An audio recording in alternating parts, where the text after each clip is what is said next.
Good morning friends. कल हमने बात की थी फिजिकल फैक्टर्स में और उसके पहले वाले लेक्चर में भी बात की थी फिजिकल फैक्टर्स में कि एग्रीकल्चर को जो फिजिकल फैक्टर्स हैं वो कैसे अफेक्ट करते हैं। और उसमें हमने डिस्कस किया था पहले रिलीफ को और उसके बाद क्लाइमेट। आज मैं एक टॉपिक जो है इसी का फैक्टर्स कैसे अफेक्ट करते हैं उसमें ले रहा हूँ इकोनॉमिक फैक्टर या आर्थिक कारक। और आर्थिक कारक जो हैं वो कृषि को किस प्रकार प्रभावित करते हैं।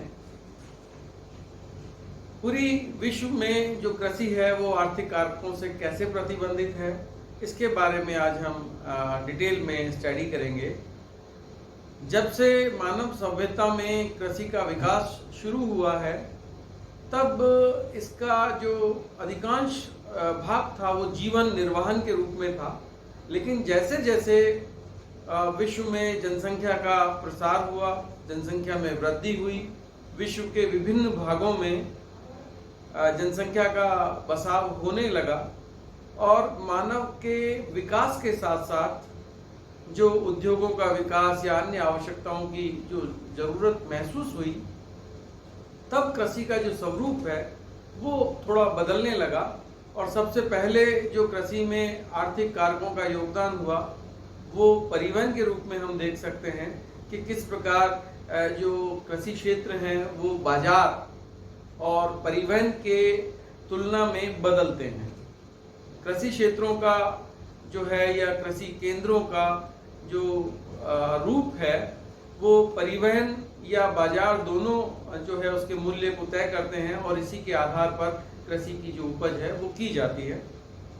तो बेसिकली कृषि के जो आर्थिक कारक है उसको हम दो भाग में डिवाइड करते हैं। पहला भाग जो है वो नॉन कैपिटल इनपुट्स के रूप में आता है और दूसरा कैपिटल इनपुट्स के रूप में। जो नॉन कैपिटल इनपुट्स हैं उसको हम दो पार्ट में डिवाइड करते हैं, वो है ह्यूमन लेबर और एनिमल लेबर, मानवीय श्रम और पशु श्रम। तो ह्यूमन लेबर की जहां तक बात है या पशु लेबर की जो या पशु श्रम की जो बात है वो इसके अंदर किसान जो है अपना या अपने पशुओं के जो श्रम का पैसा खुद चार्ज नहीं करता है या किसी को देना नहीं पड़ता है, इसलिए इसको हम नॉन कैपिटल इनपुट्स के रूप में जानते हैं। जो किसान अपने स्वयं के खेत में अपने पशुओं या अपने परिवार के सदस्यों के द्वारा जो कार्य करते हैं, जो श्रमदान करते हैं, उसके लिए कोई भी भुगतान उसको कहीं करना नहीं होता है और इसीलिए इसको हम नॉन इनपुट कैपिटल्स के रूप में देखते हैं। दूसरा है कैपिटल इनपुट्स। और अगर कैपिटल इनपुट्स की मैं बात करूं तो इसका अधिकांश भाग जो है वो कृषि विस्तार के साथ हुआ कि जब कृषि का रूप जो है जीवन निर्वाहन से बदल करके और वो व्यापार के माध्यम से होने लगा कि बड़े बड़े जनसंख्या क्षेत्रों के लिए जो रहवास के लिए जो है कृषि उपजों का उत्पादन बढ़ने लगा और उन उत्पादन को वितरित करने के लिए बाजार केंद्रों की स्थापना हुई और उन बाजार केंद्रों में कृषि उत्पाद को लाने के लिए परिवहन के साधनों की आवश्यकता हुई। तो इस प्रकार कृषि में जो प्रमुख आर्थिक कारक के रूप में हम देख सकते हैं कि पहले बाजार का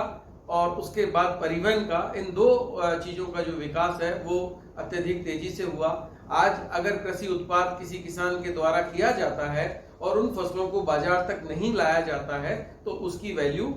जो है उतनी नहीं रहती है। और इसी प्रकार अगर वो उत्पाद बाजार तक आता है और उसकी लागत, परिवहन लागत अत्यधिक होती है और वो उत्पाद जो है बाजार में बिक नहीं पाता, तो उसके कारण जो है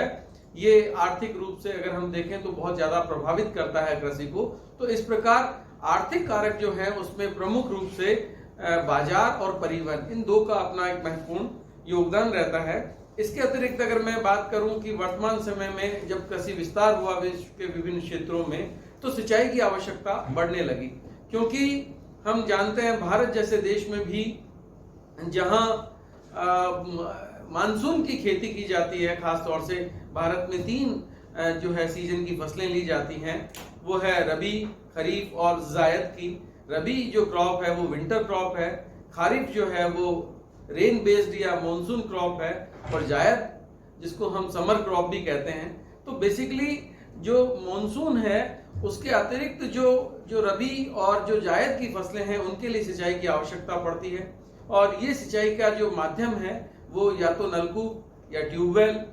या कुएं हो सकते हैं, तालाब हो सकते हैं, या जो सदावाहिनी पेरेनियल रिवर्स हैं उनके द्वारा जो नहरें निकाली जाती हैं उनके माध्यम से भी जो है सिंचाई की जाती है। और इन सब के लिए किसान को उसमें भुगतान करना पड़ता है। अगर ट्यूबवेल से वो खेती कर रहा है और उससे सिंचाई करता है तो उसके लिए भी उसको जो है इस क्षेत्र के रूप में अगर हम देखें तो आर्थिक रूप से तो उसको या तो डीजल पंप लगाने पड़ते हैं या बिजली का उपभोग करना पड़ता है। तो इस प्रकार, या नहरी क्षेत्र में अगर हम देखें तो किसान को एक निश्चित भुगतान के बाद जो है नहरी क्षेत्र में जो CADP command area development programme जहां चलते हैं वहां उसको कुछ पैसा पे करना पड़ता है।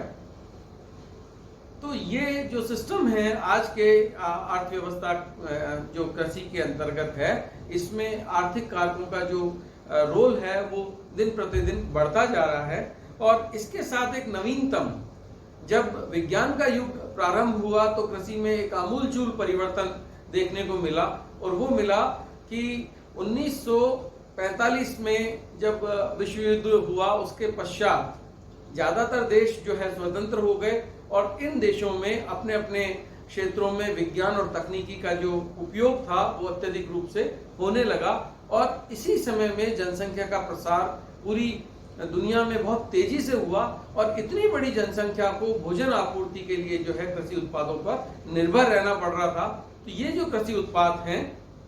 इनको बढ़ाने के लिए तकनीक और विज्ञान का सहारा लिया गया, और इसी विज्ञान और तकनीक के कारण जो है कृषि में जो है अत्यधिक बेताशा वृद्धि देखने को मिली। जिसका अगर मैं आपको एग्जांपल दूं तो सबसे पहला विज्ञान और तकनीकी जो संस्थान है, इन्होंने जो काम किए वो किए कि विभिन्न फसलों के जो है उन्नत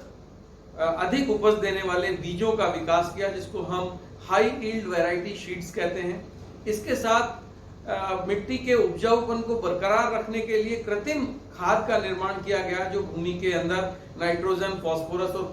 पोटास जैसे तत्वों का जो है आपूर्ति करती है, जिसको हमने नाम दिया फर्टिलाइजर्स। और इसके बाद बीमारियों और खरपतवार की रोकथाम के लिए जो है पेस्टिसाइड्स और इंसेक्टिसाइड्स जो है वो बनाए गए। इसके अतिरिक्त अगर हम देखते हैं तो जो कृषि में मशीन का उपयोग है वो बढ़ा। शुरू में भारत में भी अगर हम देखें तो 1947 के पहले ट्रैक्टर तक का इस्तेमाल नहीं होता था। ज्यादातर जो कृषि है वो बैलों और हल की सहायता से भूमि को जोतना, बैलगाड़ी या घोड़ा गाड़ी की सहायता से कृषि उत्पादों को या जो है धान को निकालने के लिए भी हाथों का प्रयोग किया जाता था। लेकिन तकनीकी विकास के बाद जो मशीनीकरण जो हुआ उसमें उन्नति हुई और जो है कृषि की जो प्लगिंग है फील्ड्स की वो ट्रैक्टर के माध्यम से की जाने लगी। उसके बाद उसमें सीडिंग की जाने लगी और उसके बाद कटिंग के लिए जो है बड़े बड़े कल्टीवेटर्स जो हैं आए हैं और थ्रेशर जो शीट निकालते हैं। और वहीं आजकल आप देखेंगे तो कल्टीवेटर्स का साइज भी इतना बड़ा है जो फील्ड्स के अंदर ही जो है खड़ी हुई फसल को काट लेते हैं और काटने के बाद शीट और उसके वेस्ट को अलग अलग करके और शीट की पैकेजिंग भी वहीं जो है अपने बोरों में करके और वहां से जहां भी जिस गंतव्य स्थान पर उस प्रोडक्ट को जाना होता है या मार्केट में जाना होता है वहां भेज दिया जाता है। तो कृषि में मशीनों के युग का जो शुरुआत थी उससे लेकर के वर्तमान समय में अगर हम देखें और खास तौर से मैं बात करूं विकसित देशों की, तो विकसित देशों में जनसंख्या का अधिकांश भाग जो है उद्योग और उससे संबंधित कार्यों को करता है, जबकि कृषि में ज्यादा से ज्यादा अगर आप देखें कुल जनसंख्या का 5% से भी कम भाग जो है वो संलग्न रहता है। और इस कारण से और वहाँ जो है जो साइज ऑफ होल्डिंग्स हैं वो बहुत ज्यादा हैं, लगभग 600 हेक्टेयर से ज्यादा की फील्ड्स हैं पर कैपिटा वहां पर अवेलेबल। तो ऐसे में ज्यादातर जो कृषि कार्य है वहां 2-4 किसान मिल करके और जो है मशीनों की सहायता से, और वो लोग तकनीकी में इतने आगे हैं कि जब कभी वर्षा अभाव होता है और फसलें सूखने लगती हैं तो कृत्रिम वर्षा, खास तौर से अगर आप देखें तो वातावरण में सिल्वर आयोडाइड का मिश्रण का छिड़काव करने से वो उसमें उपलब्ध नमी को कंडेंस कर करके और उसमें वर्षा जो है वो करा देता है ताकि फसलें खराब नहीं होती। तो इस प्रकार का उपयोग भी वहां किया जाता है। वर्तमान समय में रिमोट सेंसिंग जो टेक्नोलॉजी है उसमें जो फॉल्स जो पिक्चर्स जो मिलती हैं एफसीसी, उसकी सहायता से भी जो है कृषि के विकास में काफ़ी योगदान मिलता है कि कोई एरिया जो है डिजीज अफेक्टेड एरिया है या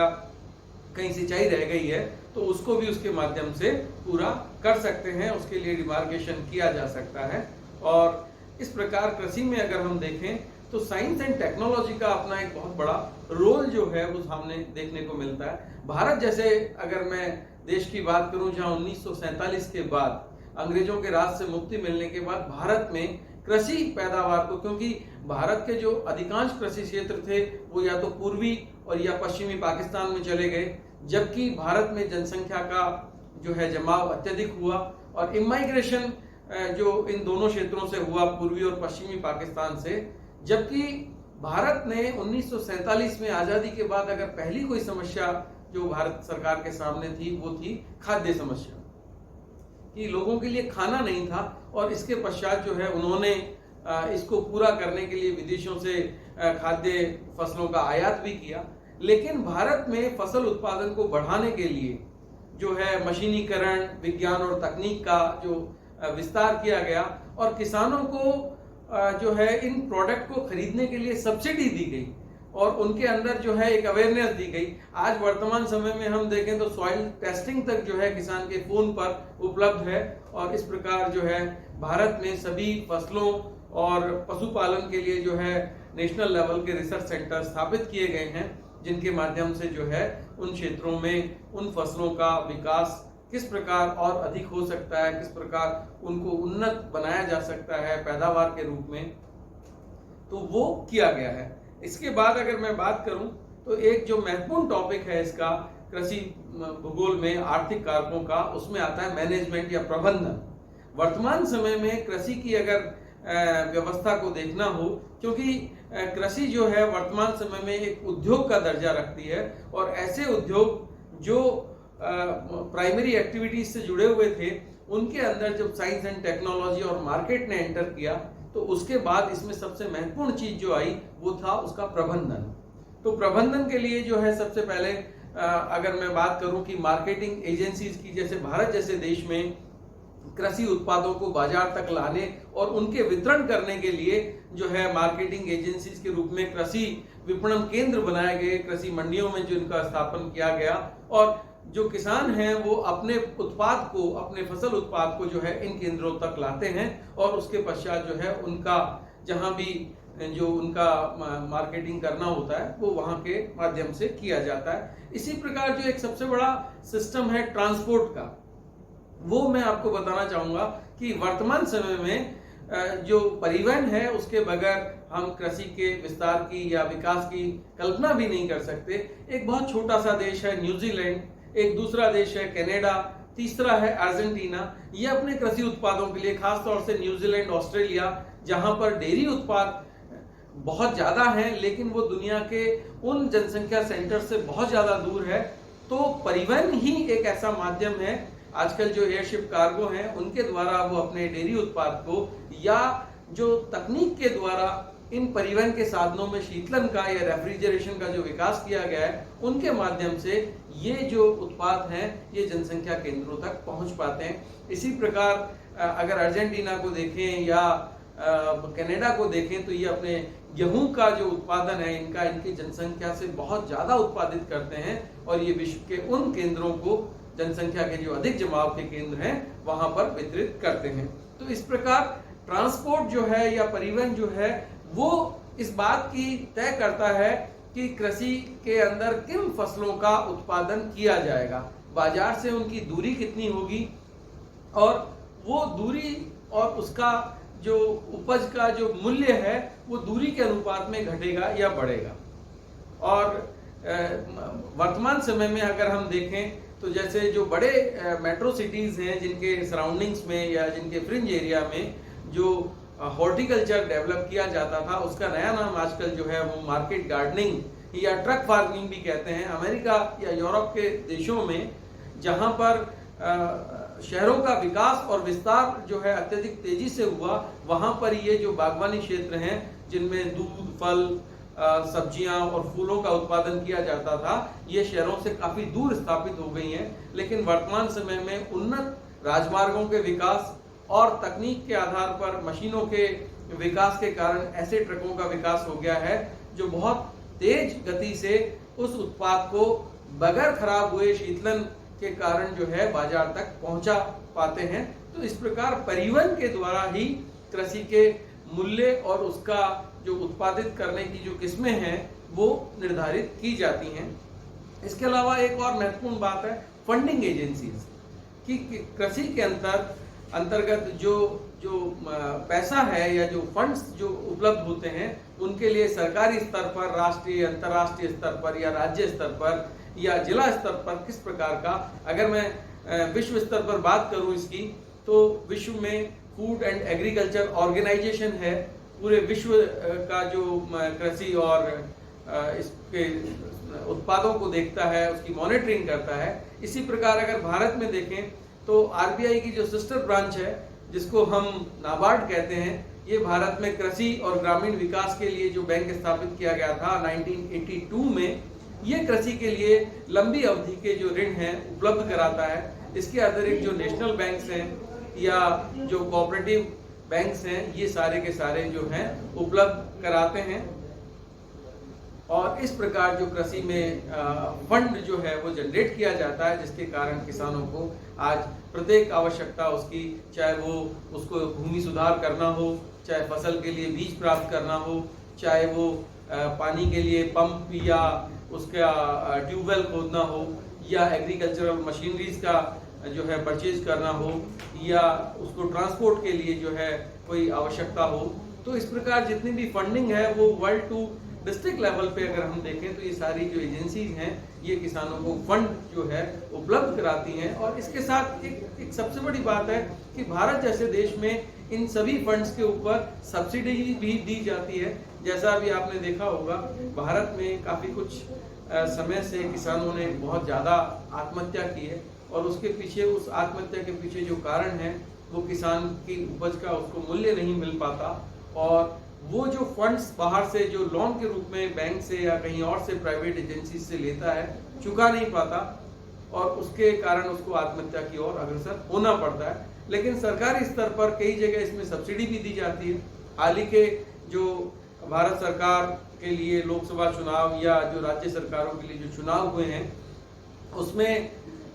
बड़ी बड़ी पार्टियों ने अपने मैनिफेस्टो में किसानों के लिए बहुत सारे आकर्षक जो है पैकेज भी इस तरह के उपलब्ध कराए हैं। और वर्तमान समय में भारत सरकार और राजस्थान सरकार जो है किसानों के लिए ऋण माफी की योजनाएं भी चला रही हैं। तो इस प्रकार जो फंड्स हैं वो कृषि को प्रभावित करते हैं। इसके अतिरिक्त मैं एक और चीज कहना चाहूंगा लास्ट में, कोऑपरेटिव सोसाइटीज। भारत में एक बहुत बड़ा आंदोलन अमूल के नाम से गुजरात के आणंद में हुआ, जहां दूध उत्पादन को बढ़ाने के लिए विभिन्न क्रांतियां हुई, और उसमें पहली क्रांति जो थी वो अमूल के नाम से भारत में किस प्रकार, क्योंकि भारत में दुनिया के सबसे ज्यादा दुधारू पशु पाए जाते हैं, लेकिन उत्पादन की दृष्टि से हम काफी पिछड़े हुए हैं। तो इस प्रकार अगर आप देखें तो अमूल का जो उत्पादन है वो दूध के क्षेत्र में है, और वो गुजरात का जो मूवमेंट था ये दुनिया का सबसे बड़ा मिल्क प्रोडक्शन के लिए कोऑपरेटिव मूवमेंट बन गया। तो इसके कारण जो है इसको दुनिया में और दूसरे क्षेत्रों में भी जो है देखा गया है। और इस प्रकार कृषि को प्रभावित करने वाले जो आर्थिक कारकों का जो मेन रोल रहा है, उसमें मैंने आपको बताया, पहला कैपिटल और non capital inputs. Non capital inputs में ह्यूमन लेबर और एनिमल लेबर, जिसके लिए पेएबल नहीं होता फार्मर, वो उसका खुद का होता है। दूसरा कैपिटल इनपुट्स, उसमें हम पहला देखते हैं कि किस तरह से इरिगेशन का अपना रोल है, साइंस एंड टेक्नोलॉजी का अपना रोल है, और साइंस एंड टेक्नोलॉजी ने एग्रीकल्चर को किस तरह से चेंज किया है, क्योंकि high yield variety seeds, pesticides, fertilisers, insecticides और मशीन्स, मैकेनाइजेशन, जब से कृषि में इनका रोल हुआ है, कृषि ने एक उद्योग का जो है दर्जा ले लिया है। वर्तमान समय में आप देख रहे हैं कि अमेरिका का जो पोटैटो चिप्स है वो उद्योग के लिए है, अमेरिका अपना आलू उत्पादन करता है। अगर मैं क्षेत्र की बात करूं आपसे, तो भारत में गोवा जितने बड़े राज्य में अकेला अमेरिका जो है इतने बड़े क्षेत्र में आलू उत्पादन करता है, और वो एक उद्योग के रूप में है, क्योंकि वो पोटैटो चिप्स जो है वो दुनिया भर को एक्सपोर्ट करता है। तो ये कृषि धीरे धीरे जो है विभिन्न प्रकार से एक उद्योग के रूप में, या अगर हम देखें उद्योगों के लिए कच्चा माल जो उपलब्ध कराया जाता है, चाहे वो रबड़ के माध्यम से हो, चाहे वो कपास के माध्यम से हो, चाहे वो कॉफी और चाय के माध्यम से हो, तो इस प्रकार जो है मैनेजमेंट का अपना एक रोल होता है, साइंस एंड टेक्नोलॉजी का अपना रोल होता है, और इस प्रकार जो है ये आर्थिक कारक हैं जिनसे कृषि प्रभावित होती है। Thank you, welcome.